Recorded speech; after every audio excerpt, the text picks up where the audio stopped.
Assalamualaikum warahmatullahi wabarakatuh. Kepada yang terhormat Bapak dan Ibu penguji uji kinerja pada PPG dalam jabatan periode 1 tahun 2026. Perkenalkan, saya Sarka, mahasiswa PPG SKI Batch 4 tahun 2025 di LPTK IAIN Manado dengan NIM 25327. Pada hari ini Selasa tanggal 20 Januari tahun 2026, saya akan melaksanakan praktik pembelajaran dalam rangka penilaian uji kinerja di Miss Anwarul Hidayah MENES kelas 5 materi Khalifah Abu Bakar Asy-Syiddiq. Terima kasih dan selamat menyaksikan. Wassalamualaikum warahmatullahi wabarakatuh. Assalamualaikum warahmatullahi wabarakatuh. Waalaikumsalam warahmatullahi wabarakatuh. Bagaimana kabarnya anak-anak? Alhamdulillah luar biasa. Allahu Akbar. Tetap semangat. Oke, sebelum belajar kita berdoa dulu. Silakan KF ke depan untuk memimpin doa. Silakan maju. Sebelum belajar, marilah kita berdoa dimulai.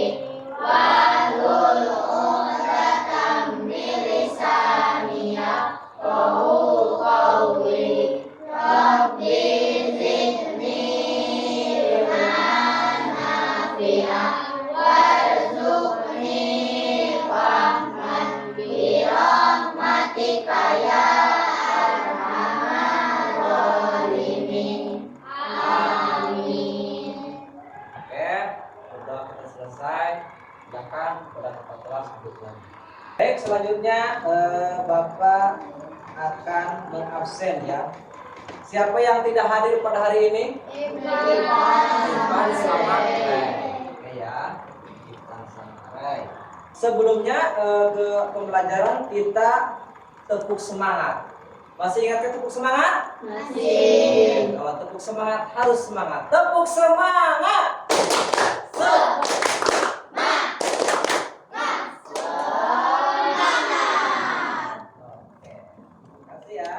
Minggu kemarin kita membahas apa?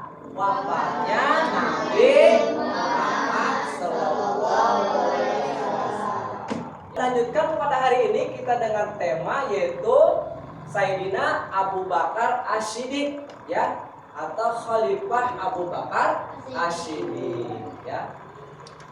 Siapa yang tahu Abu Bakar Asy-Syiddiq? Abu Bakar Asy-Syiddiq itu sifatnya bagaimana? Jujur, dermawan, rendah hati, dan setia kawan.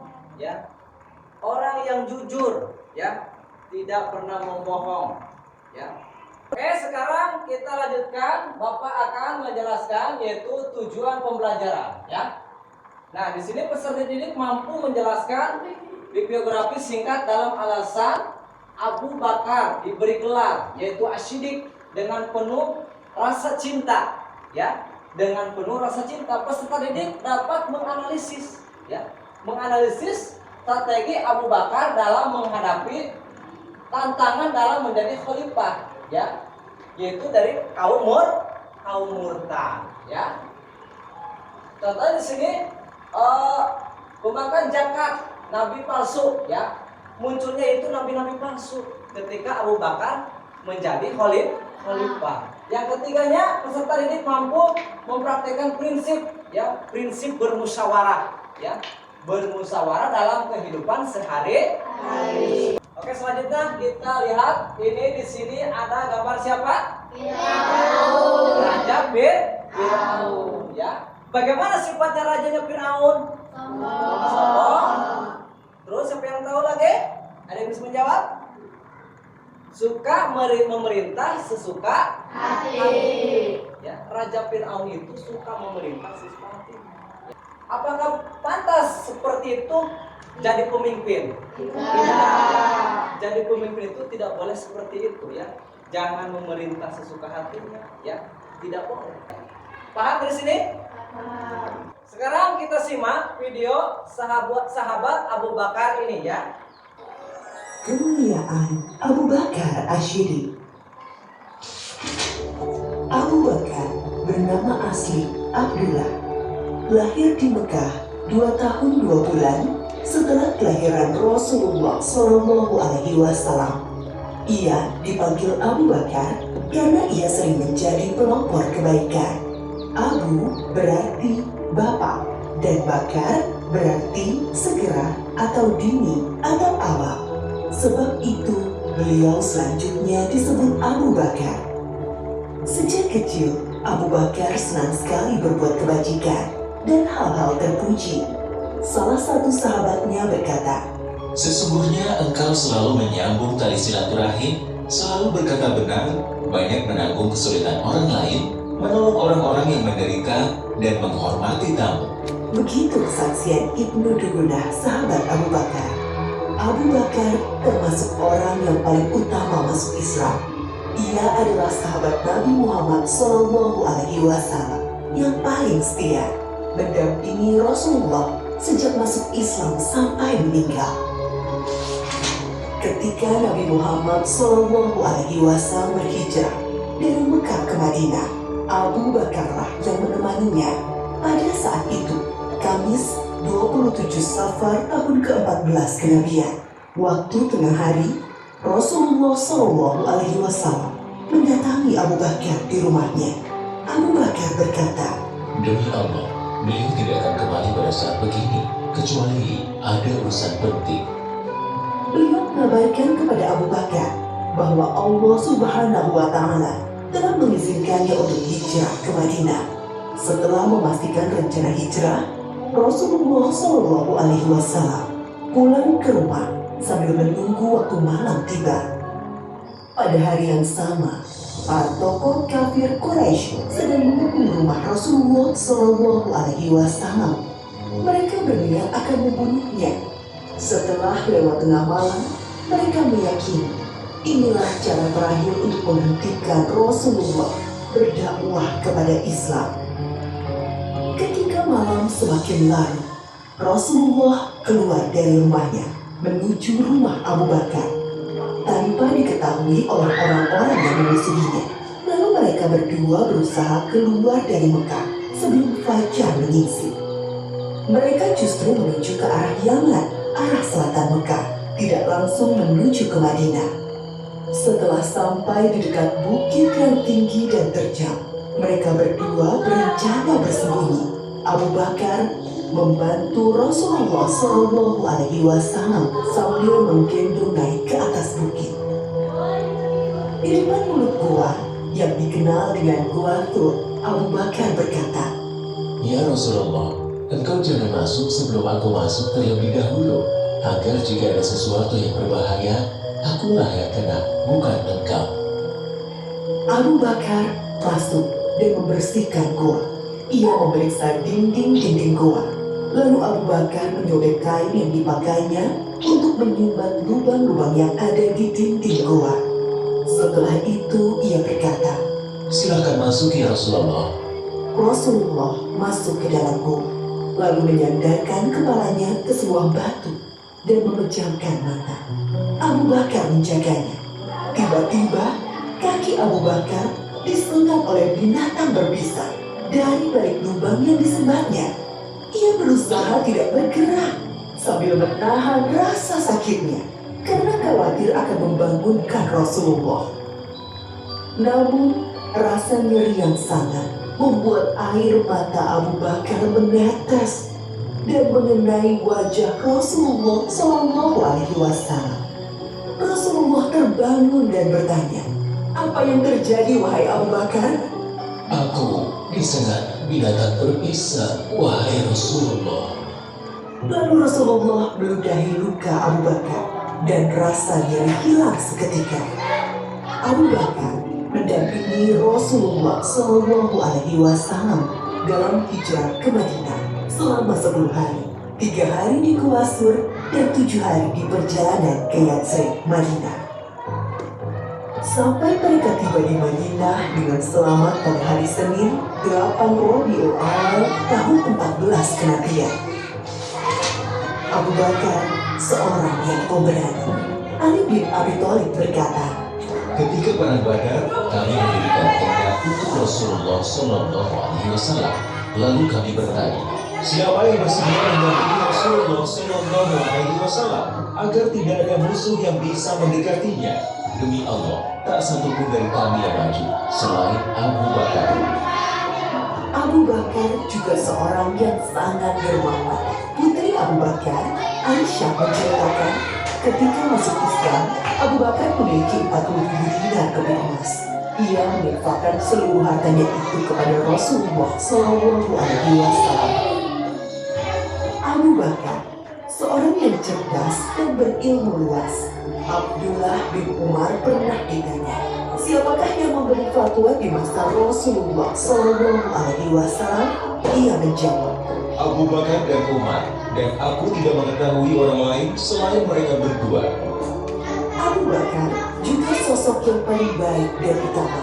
Abdullah bin Umar berkisah, Di masa Rasulullah, kami diperintahkan memilih orang-orang. Kami pun memilih Abu Bakar, lalu Umar, lalu Utsman. Dan terlihat Rasulullah Shallallahu Alaihi Wasallam tidak menentang hal itu. Abu Hurairah berkata, Rasulullah Shallallahu Alaihi Wasallam bertanya, siapa di antara kalian yang puasa hari ini? Abu Bakar menjawab, Aku. Rasulullah Shallallahu Alaihi Wasallam bertanya lagi, siapa yang ikut mengantar jenazah? Abu Bakar menjawab, Aku.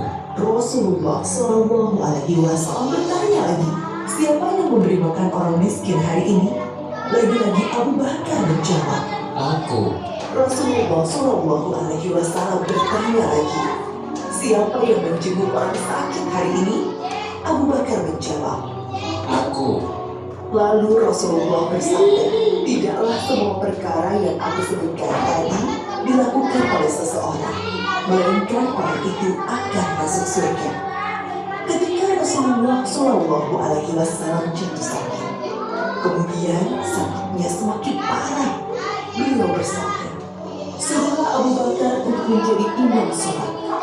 Sebagian ulama sahabat memahami bahwa perintah ini adalah petunjuk Nabi Muhammad SAW bahwa Abu Bakar adalah sahabat yang paling utama. Rasulullah juga pernah berpesan kepada Bilal sahabatnya, wahai Bilal, jika waktu sholat telah tiba dan aku belum datang, mintalah Abu Bakar menjadi imam. Oleh karena itu, setelah Rasulullah SAW wafat, Abu Bakar dibayat sebagai pengganti pemimpin umat Islam. Ia menjabat sebagai khalifah selama sekitar 3 tahun.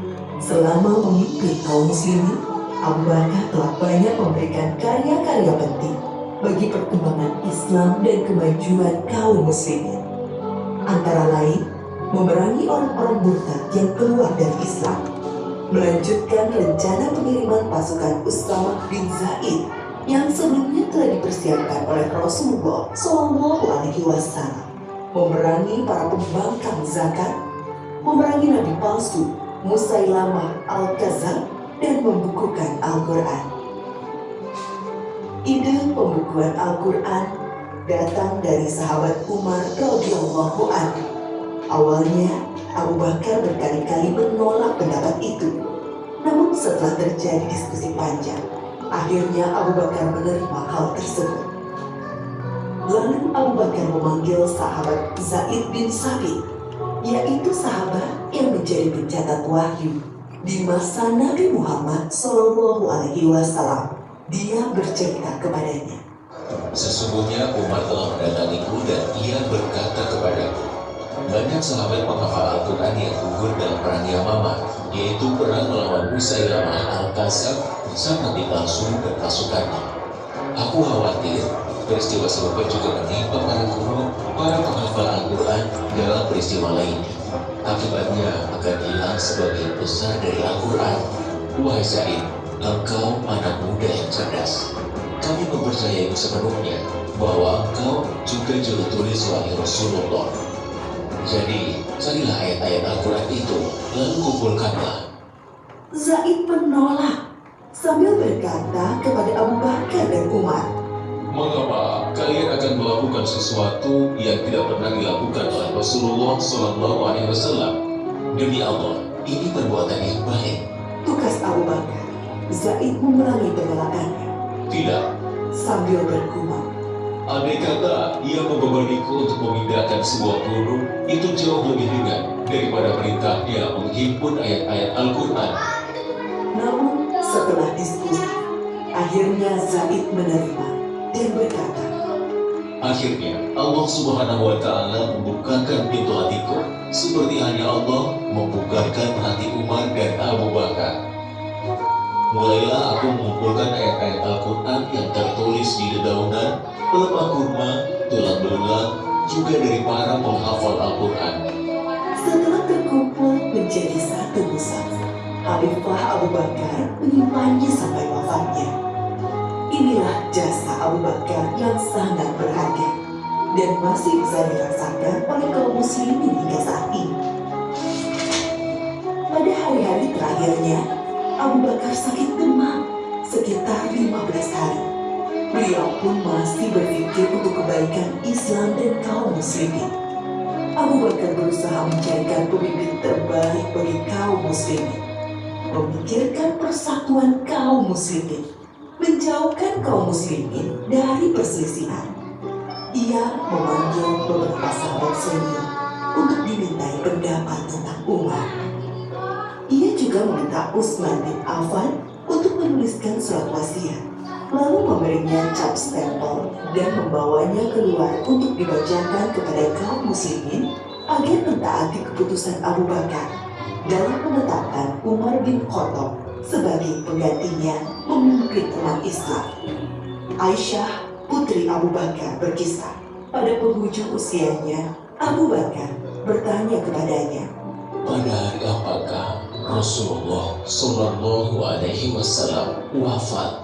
Aku menjawab, pada hari Senin. Ia berkata, Semoga aku meninggal antara saat ini hingga malam nanti.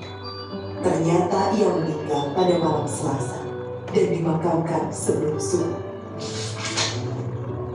Abu Bakar adalah sahabat sekaligus murid dari Rasulullah Shallallahu Alaihi Wasallam. Ia mencontohkan bagaimana seharusnya sikap seseorang kepada sahabatnya dan murid kepada gurunya, yaitu rela menemani dalam suka dan duka, siap membantu dan menolong dengan harta, tenaga, waktu, bahkan jiwa, dan selalu berusaha menghormati, memuliakan, dan melindungi kehormatannya. Seseorang akan selalu dikenang baik jika ia telah berkarya untuk kebaikan umat manusia, dan sebaliknya, ia akan dikenang buruk jika ia berlaku jahat bagi manusia. Oleh karena itu, hendaklah kita beramal baik sebanyak-banyaknya. Kebaikan untuk Islam dan kaum muslimin atas dasar iman kepada Allah akan menjadi jariah, pahalanya terus mengalir meski seseorang telah meninggal dunia. Oke, sudah dilihat kan tadi videonya di sini. Sayyidina Abu Bakar As-Siddiq. Beliau adalah sahabat yang setia kepada Nabi Muhammad Sallallahu Alaihi Wasallam. Lanjut, sekarang Bapak akan membagikan LKPD, lembar kerja peserta didik ya. Nah, di sini nama kelompok tulis ya, nama-nama kelompok. Misalkan kelompok 1 misalkan Alfian atau misalkan Fahri ya, di sini tulis namanya ya. Berapa orang dalam satu kelompok. Setelah itu kalian siapkan alatnya. Alatnya itu lem, gunting. Ada lem dan guntingnya? Ada ya. Nah, sekarang udah dikasih sama Bapak, nanti oleh kalian diisi ya, ini ditempelkan. Nanti Bapak nih akan mengasihkan amplop. Amplop di sini sudah ada ya. Tinggal kalian digunting, dipasang-pasangkan ya ke dalam, contohnya di sini kepribadian sifat mulia. Nah, di sini tempelkan. Di sini sudah nanti potong, dikasih lem, tempel di sini. Dan lanjut kepada masalah ya. Masalah di sini cari di dalam amplop ini, lanjut lagi ke sini ya. Diisikan lagi, sudah diisi masalahnya, ditempelkan, lalu ke solusi. Ya, solusi ini juga sama. Digunting juga dan ditempelkan, sesudah ditempelkan itu dipresentasikan. Paham? Masing-masing kelompok ya, dari kelompok 1, kelompok 2, kelompok 3. Oke? Paham? Nah. Baik, Bapak akan membagikannya.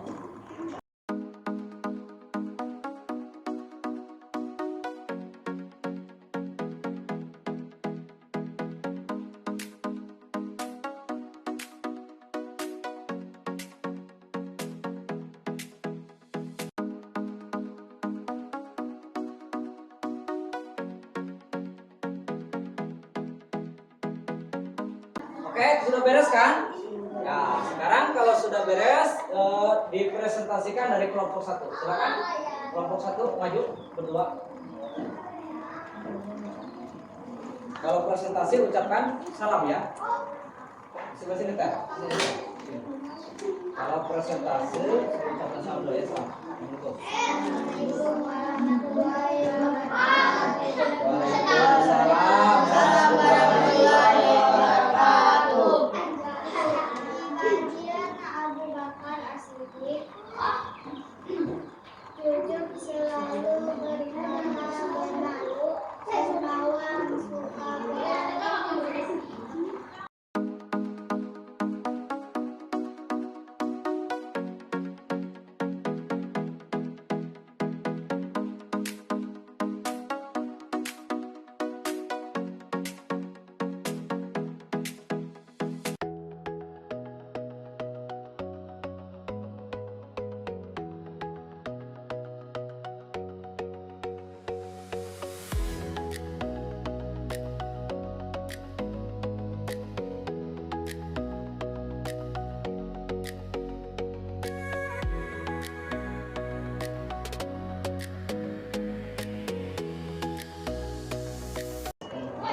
Sekian dari kami.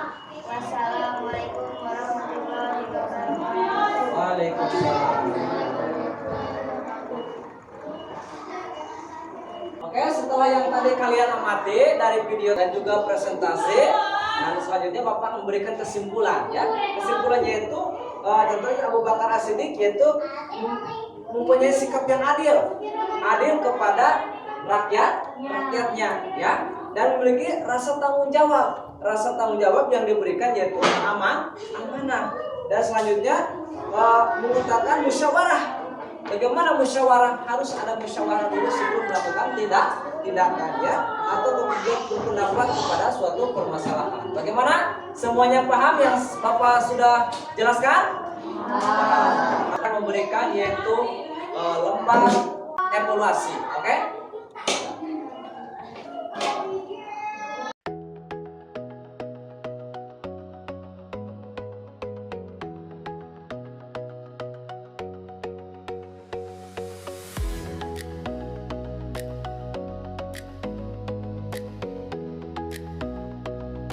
Oke, waktunya sudah habis ya. Bapak akan memulai. Oke, terima kasih. Terima kasih ya. Sudah diisi ya. Oke. Ini ya, terima kasih ya. Oke, terima kasih. Semuanya sudah diisi.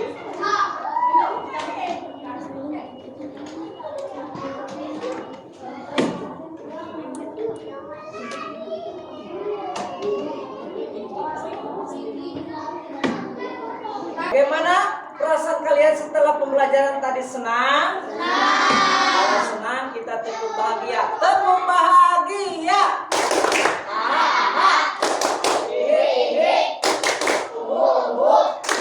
Jangan lupa bahagia.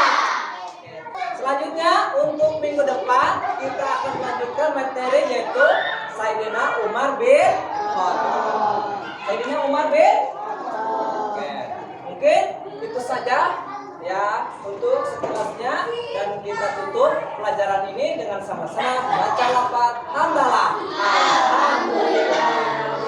Kurang lebihnya mohon maaf. Wassalamualaikum warahmatullahi wabarakatuh.